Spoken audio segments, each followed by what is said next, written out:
Hey everyone, Adrian here. I'm doing the Truckee Tahoe Gravel race today. I'm doing the medium course, which is about 66 miles, 4,500 feet of elevation. And this is the steed that I will be riding. It's the 2022 Specialized Crux.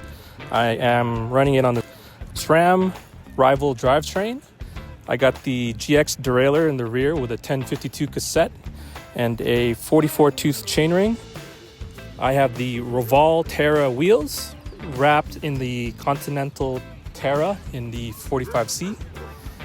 I also have the Reval Terra handlebars at 40 centimeters. Got the Wahoo Roam guiding my way.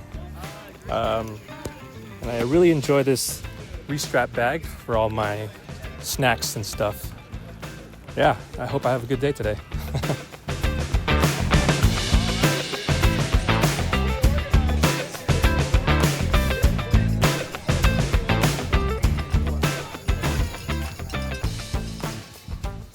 Hey everyone, this video is my very first attempt at a race recap, mainly for something for me to look back at and hopefully for you to enjoy and learn from. So as I said in my bike check clip, this is the 2025 Truckee Tahoe Gravel, and yeah, it was a roller coaster. I tackled the medium route, and let me tell you, it did not go exactly according to plan.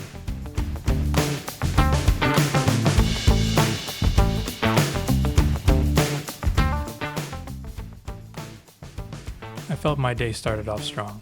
Legs felt fresh and the energy was high. At the first mile, I was able to hold the wheels of a few strong riders. I realized maybe I shouldn't burn matches this early on just trying to hold wheels. But at the time, I do recall not being too concerned about it.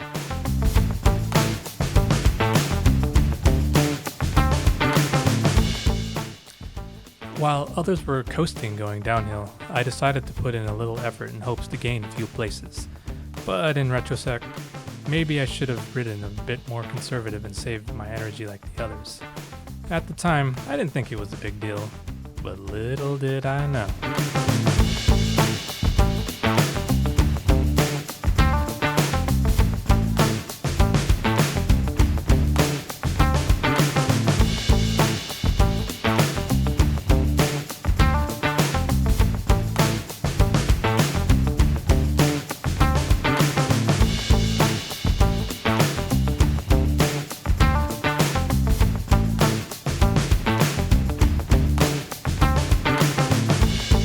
At around mile 7, that's when we first hit dirt. I pre-rode some of the course the day before, and overall I felt it was all manageable on a fully rigid gravel bike. Oh yeah, shout out to this rider, number 508. His name is Kevin, but I also know him as Smooth Moves. He has an awesome cycling channel, so if you want to check him out, I'll link his channel in the description. I didn't realize it was him at the time. I definitely would have said hi. Anyway, at this point, the dirt was nothing outrageous, and I was feeling good.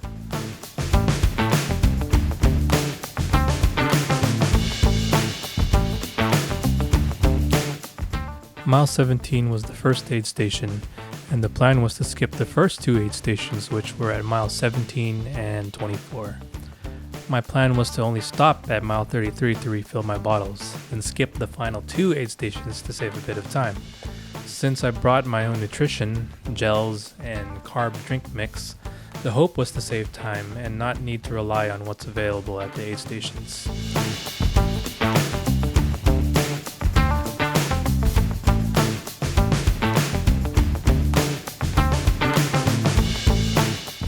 At the mile 24 aid station, I debated whether or not I should stop for fresh water and a Coke. But sticking to the plan, I skipped this aid station. I soon regretted this decision during the long descent, as my concentrated drink mix started to be a bit too much for my stomach to handle. I all of a sudden started craving fresh water.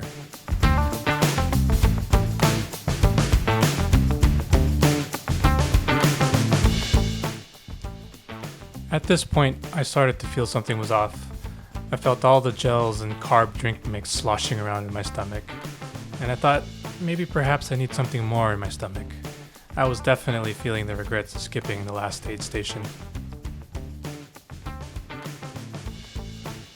At the mile 33 aid station, I felt something was wrong.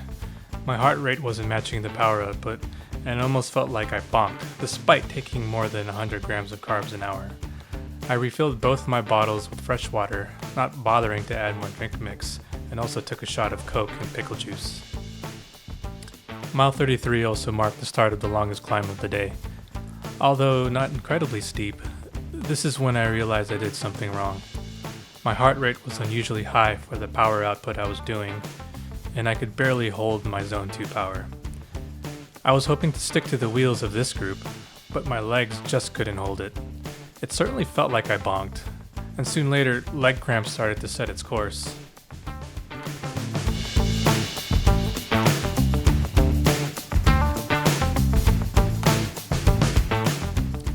I literally noodled my way up this climb, losing many places.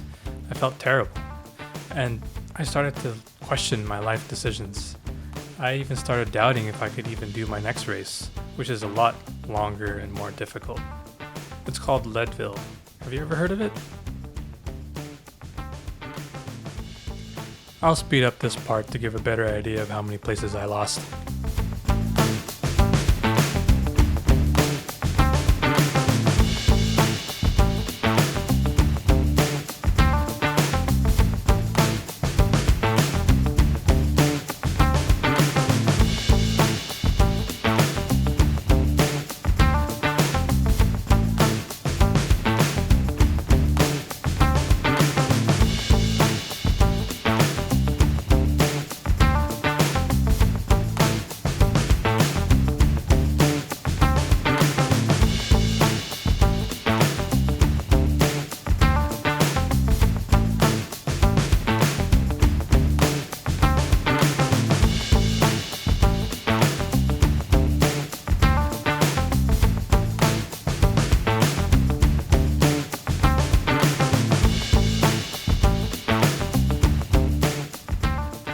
At the mile 45 aid station, which I was planning to skip, I ended up taking my time there.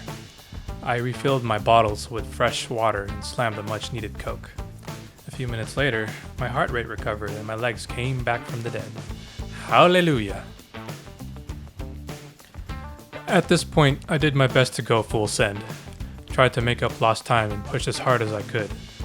The terrain didn't let up either, but neither did I. However, I started to feel the cramps starting to set in even more. When I stopped pedaling and stood up to stretch, my quads locked up. Not a good sign.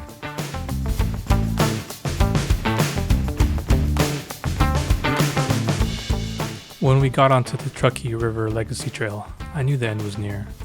All I needed to do was keep pedaling and finish strong.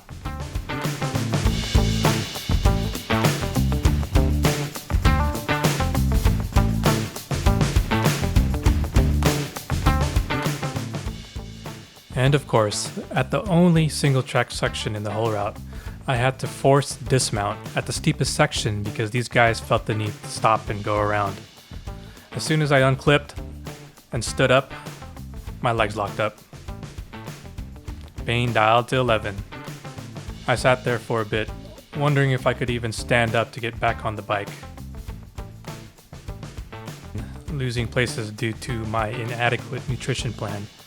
In this case, low sodium levels causes cramps for me. I must have sat there for a good minute before I realized the pain wasn't going to go away.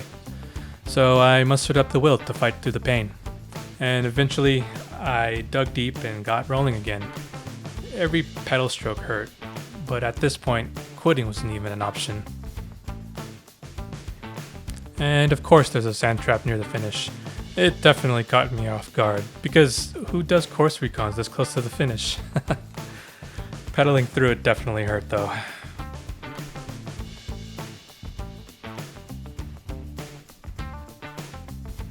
So yeah, that was my Truckee Tahoe race in a nutshell.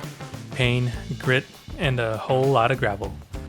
Special shout out to my wife for supporting me throughout this trip, dealing with my nonsense, and hanging out with our pup, Cooper, at the finish line in the heat. Also, super stoked I crossed the finish line before Alex Wild won the 100-miler. Pretty cool. If you enjoyed the ride, hit that like button, subscribe, and let me know if you've ever had a Coke bring you back to life mid-race. Till next time, thanks for watching.